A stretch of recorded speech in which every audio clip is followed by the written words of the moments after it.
সমন্বয়কদের জানিয়ে দেন, যারা রাষ্ট্র পরিচালনা করছেন তাদেরকে জানিয়ে দেন যে তারা যেন আজকের দিনের পরে যেন আর এইভাবে এই সরকার ফেল মানে আমাদেরও ফেল। ইলিয়াস কাঞ্চন।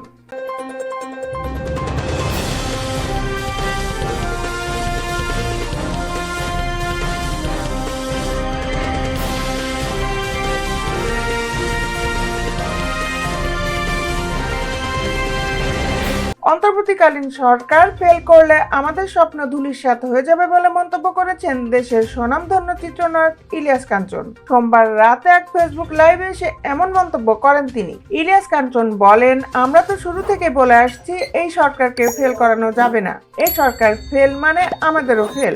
আমাদের স্বপ্ন ধূলিসাৎ হয়ে যাবে। এত রক্ত, বহু মানুষ এখনো হাসপাতালে চিকিৎসাধীন, এসবই তো বৃথা যাবে যদি সরকার ফেল করে।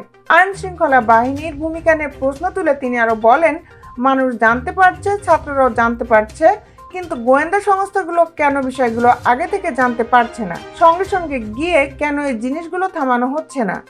আইন শৃঙ্খলা বাহিনী তো দেখছি ছাত্রদের দুই গ্রুপের সংঘর্ষ দাঁড়িয়ে দাঁড়িয়ে দেখছে। এটা হলো কিভাবে? এভাবে তো এটা বন্ধ করা যাবে না। কলেজের শিক্ষার্থীদের সংঘর্ষে জড়িয়ে পড়ার ঘটনা উল্লেখ করে ইলিয়াস কাঞ্চন বলেন, ছাত্রদের এক কলেজ থেকে আরেক কলেজে গিয়ে মারামারির যে ঘটনা ঘটলো, ভাঙচুর করে যে উল্লাস তাদেরকে করতে দেখেছি, এদেরকে যদি কড়া শাসন না করা হয় তাহলে তো থামবে না। সরকারের উদ্দেশ্যে তিনি আরো বলেন, যারা অযোগ্য আছে তাদেরকে সরিয়ে দেওয়াই হবে উচিত সিদ্ধান্ত। এ সময় হতাশা প্রকাশ করে দেশবাসীর উদ্দেশ্যে নিরাপদ সড়ক চায়ের প্রতিষ্ঠাতা ইলিয়াস কাঞ্চন বলেন, আমার দেশ ও দেশের মানুষ, আপনাদের নিয়ে আমি খুবই চিন্তিত। আপনারা জানেন নিজের জন্য আমি কিছু বলি না। জীবনে দেশ ছেড়ে গেলামও না কোথাও। 32 বছর ধরে একটা মুভমেন্ট নিয়ে আপনাদের সঙ্গে আছি। সেই জায়গাটাতেও এখনো কিছু করতে পারলাম না। সেখানেও কোনো রিফর্ম নাই, কিচ্ছু নাই। চাঁদাবাজি তো আগের মতো চলছে, অনিয়ম হচ্ছে, সবকিছুই হচ্ছে। এই যে ব্যাটারি চালিত রিক্সাওয়ালারা দেখেন এখন কি বলছে, মনে হচ্ছে সবাই এখন দেশটারে খুবলে খাবে।